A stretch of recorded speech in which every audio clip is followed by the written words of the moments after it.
Eh bien, rebonjour, nous sommes avec l'association Nazapad. Bonjour. Bonjour. Qui représente l'armée russe impériale. Voilà, donc est-ce que vous pourriez nous parler de l'armée russe dans la Grande Guerre? L'armée russe dans la Grande Guerre a eu une participation assez importante qui a été oubliée par tout le monde, puisque les Russes sont rentrés en guerre, les premiers aux côtés de la Serbie. Les Français et les Anglais ont déclaré la guerre à la Prusse après la Russie. Donc les Russes ont été en guerre à partir du mois de juillet-août 1914. Alors la participation de la Russie dans la Grande Guerre a été très importante.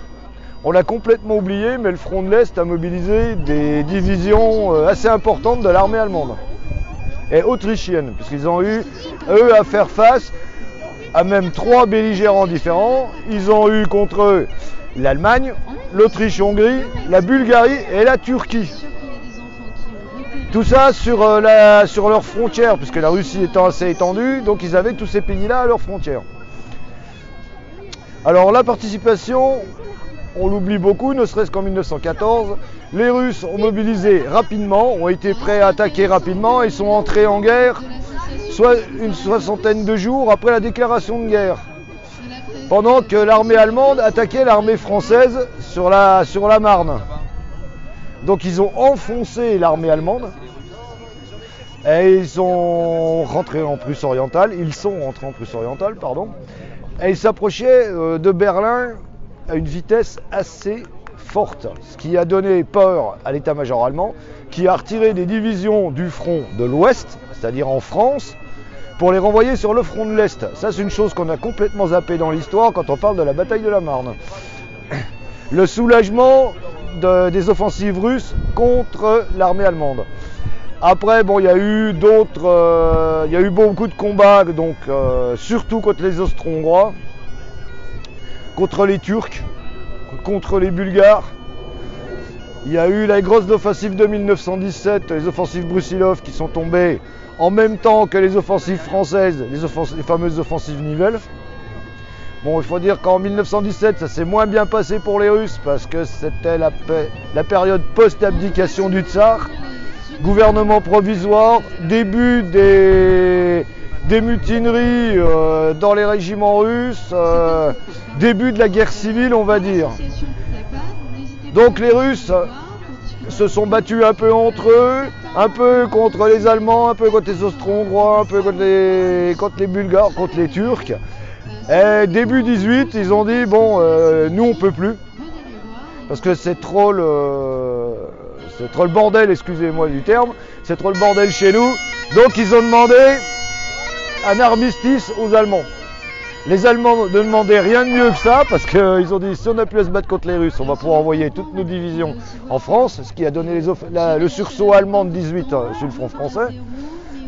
Donc au traité de Brest-Litovsk, la guerre a fini contre les États centraux, mais elle n'a pas fini en Russie, puisque la révolution russe a duré jusqu'en 1923. Est-ce que vous pouvez nous parler 3-4 minutes de votre uniforme? Alors là, l'uniforme que je porte aujourd'hui, vu qu'on est sur la période, on va dire le centenaire de 1919, j'ai une tenue de la Légion russe. Alors la Légion russe a été formée avec des soldats des brigades russes qui ont été envoyés en France en 16 et qui ont combattu jusqu'en 17, qui se sont mutinés en 17 en disant nous on veut rentrer au pays, puisque c'est la guerre chez nous, on veut rentrer au pays. Donc ça a été constitué par à peu près 400 volontaires qui eux ont continué à vouloir se battre avec les Français. Donc ils ont gardé leur tenue. On leur a enlevé les attributs impériaux, donc ils ne portent plus l'aigle impérial. Et en contrepartie, on leur a donné un écusson national pour les reconnaître. Et ces gens-là ont été rattachés, ils n'appartenaient pas, ils ont été rattachés à la Légion étrangère, mais juste pour la gestion. Ils n'étaient pas légionnaires. Il faut bien faire la différence. Et ils ont suivi l'armée française jusqu'en Allemagne, puisque l'armée française en 19 a commencé à occuper la Ruhr et tout. Et ces gens-là, on a dit maintenant on n'a plus besoin, vous pouvez rentrer chez vous. Et là ils ont connu des histoires différentes.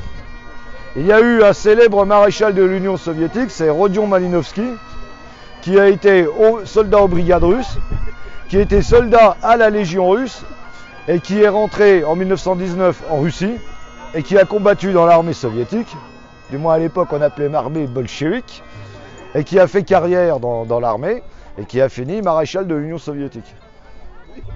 Après, certains sont rentrés, ils ont été arrêtés par les bolcheviks, ils ont été fusillés parce que c'était des traîtres. Très bien. Eh bien, merci beaucoup pour cet éclaircissement. De rien. Je vous remercie et on vous attend donc. Tout le monde peut venir vous voir. Ah oui, donc on sera là jusqu'à dimanche soir, à disposition des gens qui veulent de plus amples renseignements. Très bien, et bien merci beaucoup. Merci.